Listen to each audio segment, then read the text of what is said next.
Hey guys, we're going to go pick up Aaron just now and we're going to discuss some things with him, and I'm sure you're going to be very, very interested. Stay tuned.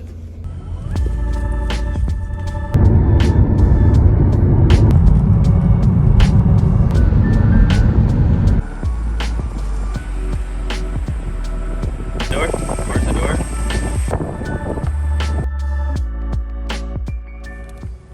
Assalamu alaikum. You need to mask up. Oh yeah, sorry. Lockdown. Good man, good man. So today we're going to be going through my journey to Islam, and I think the best way to do that is to go right back to where it all began. Perfect. Are you hungry? I'm pretty hungry. Let's go to Pollock Shields. Nice.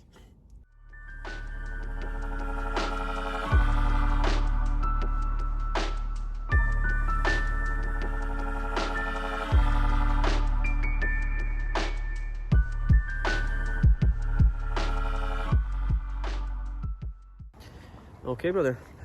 How's your breakfast? Really tasty. Really tasty. So, you've met Aaron before in his previous videos. And Aaron, you may or may not know, is actually a Muslim. Yeah. And he has been since about February. Yep. And so I thought, on a secret. so I thought maybe we should discuss that further. Absolutely. And explore it for the people that are interested. Yep. Okay, so obviously let's start from the very beginning, Aaron. What were you like before Islam? Like, what kind of faith background did you have? I was raised in a Christian family. One half is Protestant, the other half Catholic. Okay. I was raised from a young age to believe in God. I was brought up in biblical stories. Okay. That is where my morals came from. My parents taught me those. I wasn't a practicing Christian. I didn't go to church every day, but I was aware of some higher power, and I definitely believed that. I identified with the belief in a God. With Christianity, not so much. You believed in a higher power. Yeah, but I didn't what necessarily did- identify with the religion. Fine. Before Islam, did you ever feel like he would ever speak to you, or did you have that kind of spirituality mindset? No, not really. Okay. Before Islam, did you ever find yourself praying to a higher being? Yes, I did. So whenever I was in church, I would always pray, which Yeah. was maybe once or twice a year. Okay. But I would always pray before examinations, something I was stressed about, or if there was pain or hurt in my family or my immediate family, if there was a loss of somebody, I would pray and hope that they would go to heaven or God would look after them when they passed. Right, okay. Did you ever find yourself praying when it came to exam times? Yeah, I did. Yeah, classic. Everyone remembers God when it's exam time. So enough of what you were like before. Let's go to the location where possibly was your first Islamic experience. I'd say so. Yeah. And probably what got you curious about Islam. Yeah. So let's go there.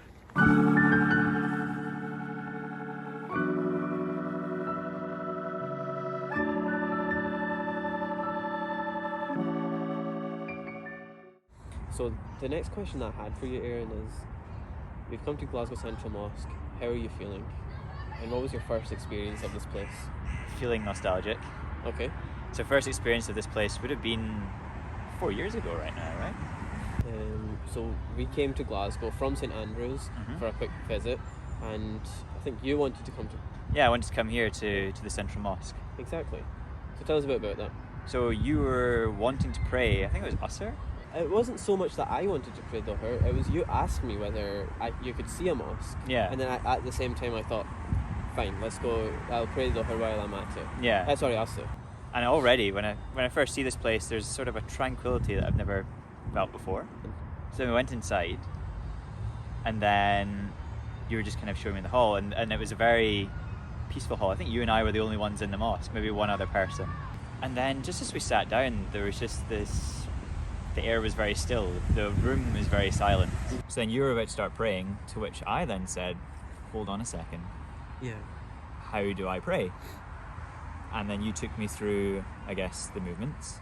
Exactly, and did my wudu, and you were interested in that as well. And Yeah. wanted to do wudu.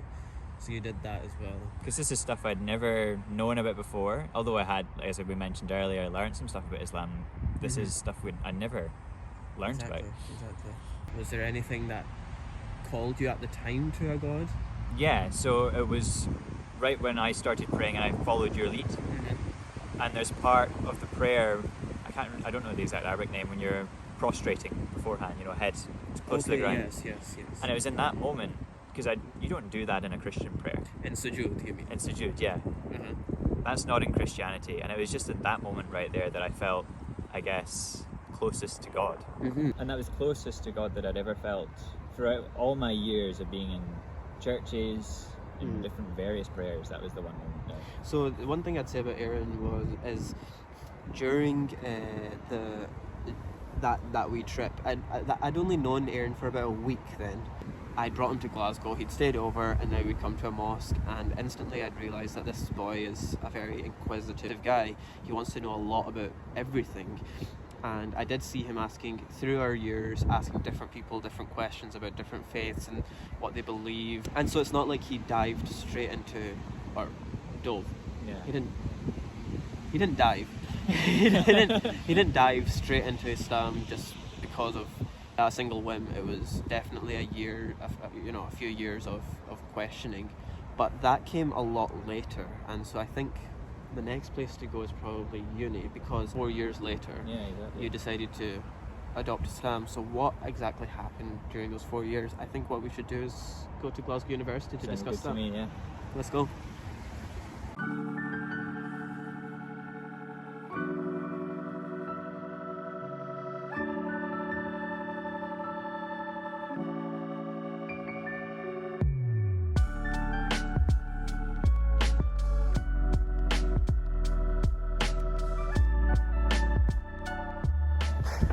Okay, right. So here we are in Glasgow University now.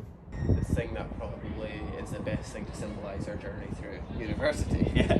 Because It's the university. It's in the name. What was your immediate sort of... Okay, so we go back to St Andrews after that, don't we? Yeah. And we spend another year and a half in St Andrews. How was your religious experience there?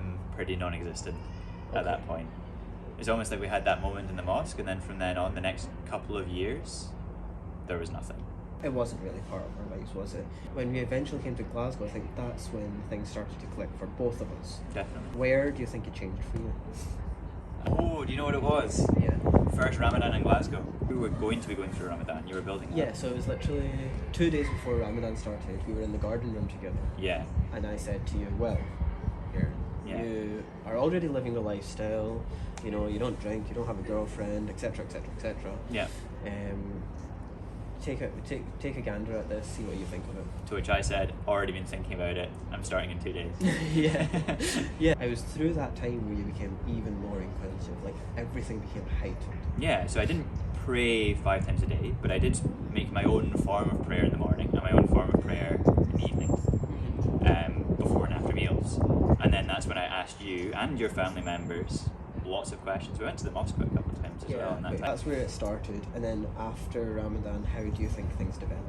So then I'd got myself to a state where I was now eating only halal. I wasn't drinking alcohol.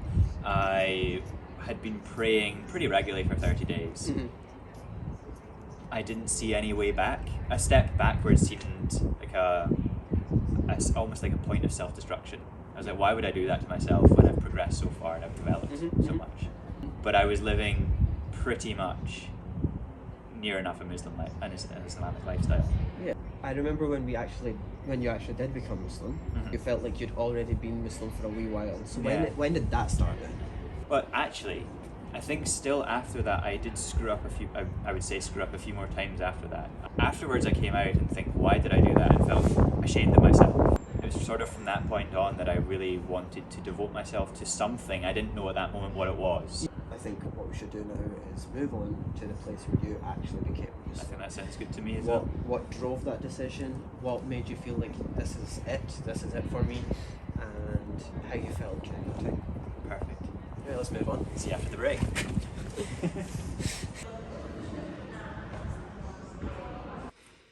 So here we are in East Renfrewshire Mosque, and this is exactly the place that you Took my shahada. Exactly. So this is where Aaron took his shahada. Do you want to take us through that moment?